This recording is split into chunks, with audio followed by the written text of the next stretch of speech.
السلام علیکم ورحمۃ اللہ وبرکاتہ۔ محترم بزرگوں، آج کی مجلس میں پھر سے ہم چند سوالوں کے جوابات پیش کریں گے۔ آپ ان تمام سوالوں اور ان کے جوابات کو خوب اچھی طرح سن لیں اور جن کے ساتھ یہ معاملات ہوئے ہیں وہ اچھی طرح سمجھ بھی لیں۔ سب سے پہلا سوال ہمارے ایک بہن نے کیا ہے، کہتی ہیں السلام علیکم مفتی صاحب، میرا سوال یہ ہے کہ اگر نل کے نیچے ناپاک کپڑے دھل رہے ہیں تو کیا ان کو بھی 3 مرتبہ نچوڑنا ہوگا یا پھر یوں ہی پاک ہو جائیں گے؟ دیکھیے، بہت سارے نل ایسے ہوتے ہیں جن میں سے لگاتار پانی آ رہا ہوتا ہے، آپ کے کپڑوں پر گر رہا ہوتا ہے، آپ کے کپڑوں سے نجاست اور گندگی دھل رہی ہوتی ہے، نجاست ختم ہو رہی ہوتی ہے۔ مطلب جو پانی آ رہا ہے اس کی جو کنٹینیوٹی ہے وہ لگاتار ہے، اس میں انقطاع نہیں ہے۔ اگر یہ کنڈیشن ہے اور آپ کے کپڑے پاک بھی ہو جا رہے ہیں، ان کے اوپر نجاست ہے، وہ نجاست ختم بھی ہو جا رہی ہے، تو ایسی کنڈیشن میں آپ کے کپڑے بنا نچوڑے کے بھی پاک ہو گئے ہیں۔ بس آپ ان کو دھوتے رہیں یہاں تک کہ نجاست ختم ہو گئی۔ نجاست ختم ہونے کے بعد آپ یوں ہی انہیں پھیلا دیں، سکھا دیں، ان کو پہننا آپ کے لیے درست ہوگا۔ ہاں، اگر کوئی نل ایسا ہے جس کو آپ آن کرتے ہیں، نل میں سے پانی گرتا ہے آپ کے کپڑوں پر، پھر آپ اسے آف کر دیتے ہیں، بعد میں کپڑوں کو رگڑتے ہیں، پھر بعد میں نل آن کرتے ہیں، تو یہ ایسا پانی ہوتا ہے جو جاری پانی کے حکم میں نہیں ہوتا ہے۔ تو ظاہر سی بات ہے، ایسی کنڈیشن میں آپ کو کپڑے مکمل طور پر دھونے ہیں، ان میں کی نجاست اور ناپاکی کو خارج کروانا ہے اور اس کے بعد میں نچوڑ کر بھی سکھانے کے لیے ڈالنا ہوگا۔ انور صاحب کا سوال ہے، السلام علیکم مفتی صاحب، کچھ لوگ کہتے ہیں کہ حج یا عمرہ جانے کے وقت کفن ساتھ لے کر جانا چاہیے، مسئلہ بتلائیں۔ کفن ساتھ میں رکھنا، چاہے عمرے میں ہو، حج میں ہو یا پھر یوں ہی عام حالات میں، کسی کے لیے ضروری نہیں ہے۔ ہاں، اگر کوئی آدمی اپنے ساتھ کفن رکھتا ہے کہ بھئی جب بھی میرا انتقال ہوگا یہ کفن میرا ہے، اس کے اندر میرے کو کفنایا جائے اور دفنایا جائے، تو پھر ایسی صورت میں اس کے لیے جائز اور درست والا عمل ہے۔ عام طور پر آپ نے دیکھا ہوگا کہ جو لوگ عمرہ اور حج کے لیے جاتے ہیں تو وہاں پر احرام کی جو ان کی چادر ہوتی ہے، وہ اسے واپس لاتے ہیں۔ بعض لوگ اس کو زمزم سے دھو کر اس میں ڈبو کر لاتے ہیں اور مبارک سمجھ کر، تبرک کا مال سمجھ کر وہ رکھ دیتے ہیں اور گھر والوں کو وصیت کرتے ہیں کہ مجھ کو انہی کپڑوں کے اندر کفنایا جائے۔ تو یہ بھی ان کا ایک عمل مستحب عمل ہے، درست عمل ہے۔ تو ضروری نہیں ہے ہمیشہ کفن اپنے ساتھ رکھنا۔ ہاں، اگر کوئی آدمی اپنے پاس رکھتا ہے تو پھر ایسی صورت میں منع بھی نہیں کیا جائے گا۔ اگلا ایک سوال ہے، مفتی صاحب ہمارے گھر میں بچے ہیں، ٹھیک ہے، کئی بچے ہیں جو پیشاب کرنے پر پاکی کئی طریقے سے صاف نہیں کیا جاتا۔ مطلب ہمارے گھر میں جو بچے ہیں وہ گھروں میں پیشاب کر دیتے ہیں، لیکن جس طرح پاکی کی حاصل کی جاتی ہے، باقاعدہ ان فرش اور ٹائلز کو دھونا ہوتا ہے، بستروں کو باقاعدہ دھونا ہوتا ہے، اس طرح کی صفائی نہیں کی جاتی ہے، اس لیے سب طرف نجاست وغیرہ پھیل جاتی ہے، گھر والے مانتے بھی نہیں ہیں، مفتی صاحب زندگی اجیرن ہو رہی ہے۔ دیکھیے، آپ کو آپ کی زندگی اجیرن بنانے کا کوئی حق نہیں ہے اور نہ ہی اس کی کوئی ضرورت ہے۔ جہاں تک تعلق ہوتا ہے نجاست پورے گھر میں پھیل جانے کا، تو یہاں پر آپ کو دیکھنا یہ ہے کہ بچے نے ایک جگہ، مان لیجئے کسی فرش پر بچے نے پیشاب کر دیا، آپ کے ہال میں پیشاب کر دیا۔ اب اگر وہ پیشاب گیلا ہے، اچھی طرح سمجھ لیں، اگر وہ پیشاب گیلا ہے، آپ وہاں سے گزر رہے ہیں، آپ کے پیروں کے اندر پیشاب لگ رہا ہے اور پورے ہال میں، اس کے بعد کچن میں، پھر بیڈ روم میں، ہر طرف وہ نجاست پھیلتی چلی جا رہی ہے، تو ایسی کنڈیشن میں آپ سمجھ سکتے ہیں کہ آپ کا پورا گھر ناپاک ہو گیا۔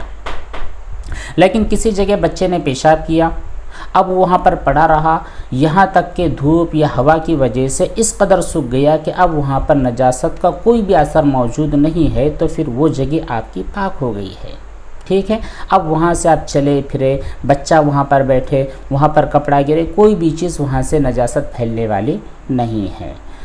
تو آپ گھر والوں کو یہ تمام باتیں بتلا دیں، انہیں آپ سمجھا دیں کہ کیئر کس طرح کرنی چاہیے، نجاست سے طہارت اور صفائی کے بارے میں جو اہتمام ہوتا ہے، اس اہتمام کی کتنی فکر کرنی چاہیے۔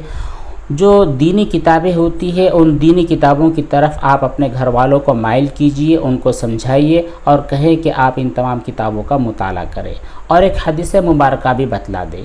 نبی کریم صلی اللہ علیہ وسلم نے ارشاد فرمایا ہے کہ جو لوگ پیشاب سے احتیاط نہیں کرتے، مطلب اس سے بچتے نہیں ہیں، چاہے وہ پیشاب بچے کا ہو، بڑے کا ہو، جانور کا ہو، کسی کا بھی ہو، جو پیشاب ہے نجاست غلیظہ ہے، اس نجاست سے بچتے نہیں ہیں تو اللہ تبارک و تعالیٰ کا عذاب اس کی قبر پر نازل ہوتا ہے۔ تو اس طرح کی جو باتیں ہیں یہ بھی انہیں سمجھا دے تاکہ انہیں خوف ہو جائے، مسائل بھی انہیں بتلاتے رہیں، اور کوشش یہ کرے کہ اگر آپ کے سامنے کوئی نجاست پڑی ہے، آپ کسی نجاست کو دیکھ رہے ہیں، اور تو اس وقت آپ اٹھ جائیں اور اس کی صفائی کا اہتمام کر لیں۔ ٹھیک ہے، اگلا سوال ہے، السلام علیکم مفتی صاحب، کیا ہیئر ریمو کر کے اس کے بعد غسل کرنا ہوتا ہے؟ پلیز بتلائیں۔ جی، بالوں کو ریمو کرنے کے بعد، چاہے وہ بال آپ کے سر کے ہوں، آپ کے زیر ناف ہو، یا پھر کوئی بھی بال ہو، آپ نے ان بالوں کو ریمو کر دیا، اس کی وجہ سے آپ کا جو وضو ہوتا ہے یا غسل ہوتا ہے وہ فاسد نہیں ہوتا، اس لیے ہیئر ریمو کے بعد آپ کے لیے غسل کرنا واجب نہیں ہوتا ہے۔ اسی طرح اگلا سوال ہے کہ اگر کوئی گندا خواب دیکھے تو اس خواب کے دیکھنے کے بعد بھی غسل کرنا ہوتا ہے؟ صرف خواب کے دیکھنے کی وجہ سے غسل کرنا ضروری نہیں ہوتا، ہاں اگر اس خواب کی وجہ سے انزال ہو گیا ہے، احتلام ہو گیا ہے، تو ایسی صورت میں آپ کے اوپر غسل کرنا واجب ہوگا۔ اگلا سوال ایک صاحب نے کیا ہے جن کا نام ہے ششی کانت جی، کہتے ہیں مفتی صاحب آداب عرض ہے۔ مفتی صاحب میرا جیون خراب و برباد ہو گیا ہے، میں کیا کروں؟ پریشانی نیچے لکھ رہا ہوں سب۔ نمبر 1 کہتے ہیں کہ دن بھر من میں دھارمک ڈر رہتا ہے کہ کوئی غلطی ہو گئی، جیسے مندر جانے سے ڈر لگتا ہے کہ دیوی دیوتا جی کے بارے میں غلط خیال آتے ہیں۔ دوسری بات کہتے ہیں کہ ہر بات میں وہم اور خوف رہتا ہے۔ تیسری بات کہتے ہیں دن بھر کچھ نہ کچھ میرے من میں وہم اور خوف بھرا رہتا ہے۔ چوتھی چیز کہتے ہیں کہ دن بھر من میں یہ وہم رہتا ہے کہ میں پاگل ہو جاؤں گا۔ پانچویں چیز کہتے ہیں کہ مندر، مزار، مسجد جسے ڈر لگتا ہے کہ کہیں غلطی ہو جائے گی تو میں پاگل ہو جاؤں گا، کیا کروں مفتی صاحب کچھ بتلائیں۔ دیکھیے ششی کانت جی، یہ آپ وہم اور خوف کے اندر جینا چھوڑ دیں۔ یہ جو انسان ہوتا ہے، اس انسان کو پرمیشور نے، خدا نے، معبود نے بڑی طاقت اور بڑی شکتی دی ہے۔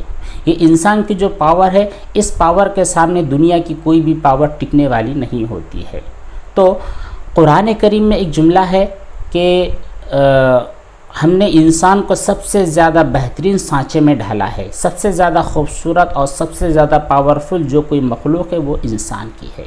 تو انسان بہت زیادہ طاقتور ہے، ہر ایک اعتبار سے، روحانی اعتبار سے یعنی اپنی آتما پرماتما کے اعتبار سے بھی، اور اپنی باڈی کے اعتبار سے بھی، اپنی عقل اور ذہانت کے اعتبار سے بھی۔ تو آپ کو کوئی خوف کھانے اور ڈرنے کی کوئی ضرورت نہیں ہے۔ یہ جو شیاطین ہوتے ہیں، جنات ہوتے ہیں، جو لوگوں کے دلوں میں وسوسے ڈالتے ہیں، جو برائیوں کی طرف ان کے ذہن کو ڈائیورٹ کرتے ہیں، ان تمام لوگوں سے لڑنے کی شمتا اور طاقت آپ کے پاس ہوتی ہے۔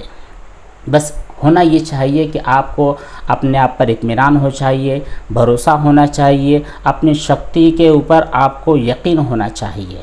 یہ جو خیالات ہوتے ہیں، یہ جو انسانوں کو طرح طرح کی غلط باتوں میں لگا دیتے ہیں، طرح طرح کے غلط سوچ میں لگا دیتے ہیں، اور یہ کہتے ہیں کہ اگر میں کوئی دھارمک کام کروں گا تو میرے اوپر اٹیک ہو جائے گا، اگر میں کوئی دھرم کے اعتبار سے جو بھی اچھا کام ہوتا ہے وہ اچھا کام میں کروں گا تو میرے اوپر جنات شیاطین قبضہ کر لیں گے، میرا ذہن فیل ہو جائے گا، میرا دماغ معاف ہو جائے گا، میں پاگل ہو جاؤں گا۔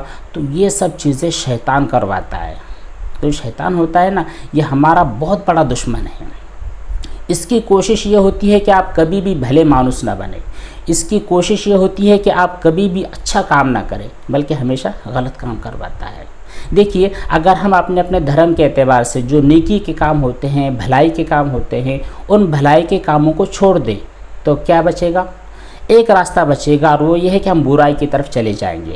جب برائی کی طرف چلے جائیں گے تو اس سے مانوتا کا کوئی بھلا اور کوئی فائدہ نہیں ہے، بلکہ اس میں مانوتا کا نقصان ہوتا ہے۔ تو شیطان کی کوشش یہ ہوتی ہے کہ ہمیں اچھے کاموں سے روک دے اور برے کاموں کی طرف ڈائیورٹ کرے۔ اس لیے ہم کوشش کریں اپنے دماغ، جب بھی ایسا خیال آپ کے دل میں پیدا ہوئے تو فوراً آپ کہیں کہ شیطان تو میرا خدا نہیں ہے، میرا خدا تو اوپر والا ہے، اس نے مجھے پیدا کیا ہے، تو میرا دشمن ہے، میں تیری باتوں میں آنے والا نہیں ہوں۔ اس طرح کی بات کہہ دے۔ اور ایک چھوٹا سا جملہ ہے، وہ یہ ہے کہ اعوذ باللہ من الشیطان الرجیم۔ اس کا مطلب یہ ہوتا ہے کہ جو شیطان ہوتا ہے اس سے میں پناہ مانگتا ہوں، ہے نا، یہ جو شیطان ہوتا ہے اس سے میں اپنی ذات کی حفاظت چاہتا ہوں۔